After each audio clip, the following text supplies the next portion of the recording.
Welcome to Health and Life with Natalie, where we spread love, light, and knowledge. So today we're going to be talking about 7 solutions to those sugar cravings. And if you haven't watched it already, I watched the last video on the 3 big challenges to kicking the sugar habit. And the one big point that I bring across at the beginning of the other video is the same thing that I'm going to bring across here. Sugar is more addictive than opioids. Pretty scary to think about that, right? And that's according to research done on rats. So if you haven't watched the last video, please watch it.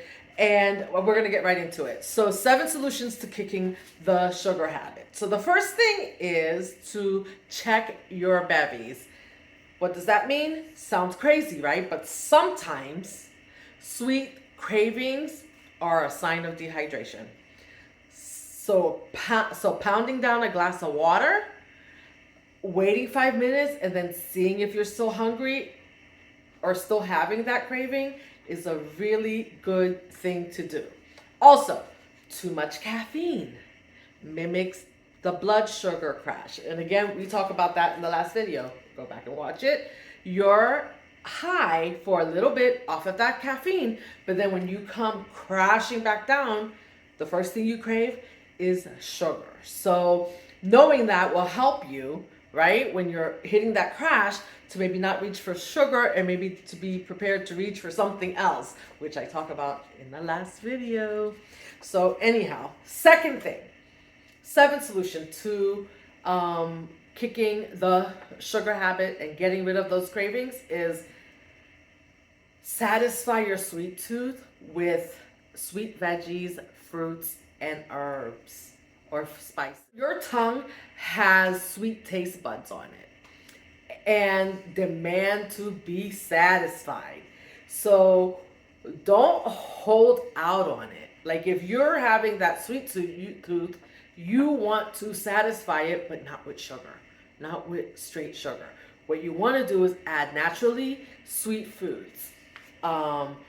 Squash, yams, carrots, berries, figs, apples. Cinnamon is a nice spice. Cinnamon and nutmeg are herbs that satisfy that sweet tooth also. So you might consider adding that. Maybe if you're having an apple, sprinkling a little cinnamon on it. Why not?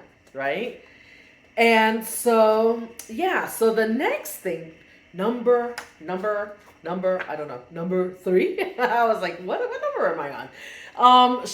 The next sugar craving solution is getting enough sleep.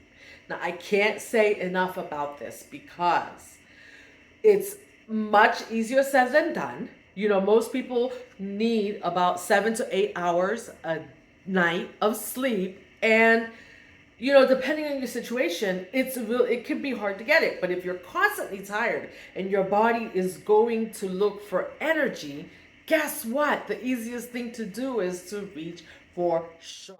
Power down an hour early. So if you know you're going to bed at 10 o'clock, start getting ready at 9, right? Like put things away, get ready, settle down your brain, right? And then notice how your cravings disappear. Because when you're getting up after not having enough sleep, you're looking to grab for anything, like I said, that will give you energy. Okay, so the 4th solution to the sugar craving, or to kill your sugar cravings or kill that sugar habit, is check your protein. Check your protein. So this is a fun, cool fact. Watch how much protein you're eating throughout the day and what kind of protein you're eating, right? Especially animal protein. Eating too little animal protein can lead to a massive sweet tooth. Eating too much animal protein can lead to sweet cravings. So isn't that interesting? So if you eat too much protein, you have a sweet tooth. And if you eat too little protein, you also have a sweet tooth. So you need to find that happy medium. And when I work with clients, we work to find like what just the right amount of protein is for someone, because it's different for everyone to be an individual thing, and you have to watch yourself to see when you're having those cravings. You know, did you eat enough protein? How much protein? So this is gonna require a little bit of monitoring. Okay, so next, right? The next thing is, so this is 5, item number 5. So sugar cravings can come from eating low fat, fat-free foods. And I know this might sound counterintuitive because, you know, fat-free foods, low-fat foods have been marketed forever, at least I think since the 70s it's been marketed. But the truth of the matter is, in order to keep the flavor in the food, what they do is they remove the fat, but they add more sugar. So you want to make sure you're reading the label. Stay away from fat-free, low-fat foods. And you can even look, if you go to the grocery store and go to just yogurt, for instance, if you look at your yogurt, if you look at a regular container of regular yogurt and a container of the same yogurt that's low fat or fat free, you will see that there's more sugar in the fat free, low fat version. So that was another fun fact. Okay, number 6 is move yourself. Move. So movement is another kind of food for your body that releases stress, makes you feel great and look great.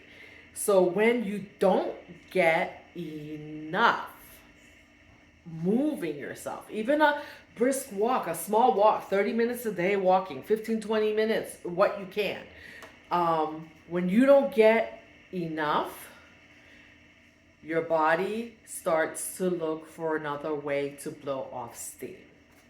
And the first thing you'll tend to do is reach for the sugar.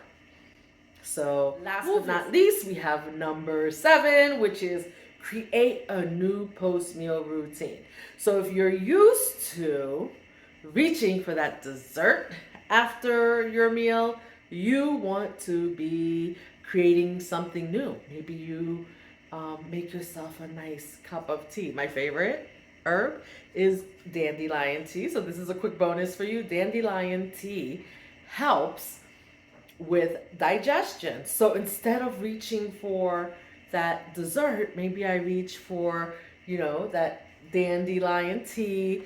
And if I need to satisfy that sweet tooth, like we talked about earlier, maybe I'll get an apple and sprinkle some cinnamon on it. But create a different routine. Do not starve yourself of what you like, right? Like, so I'm not telling you, if you like to have a little quick dessert afterwards, don't have dessert. Because eventually you're going to give in and have dessert and reach for the wrong thing. You just want to create a new or different routine. So if you're used to reaching for that piece of cheesecake, a cup of tea with maybe a cooked apple with cinnamon might just do the trick. And then you can look forward to that without creating more sugar cravings later or through the next day. So anyway, I hope this has been helpful to you. If you haven't already, watch the last video that I made on 3 big challenges to kicking the sugar habit. You might want to watch that because tied in together, this all makes sense. So until next time, I am sending you love, light, and knowledge. Take care of yourself.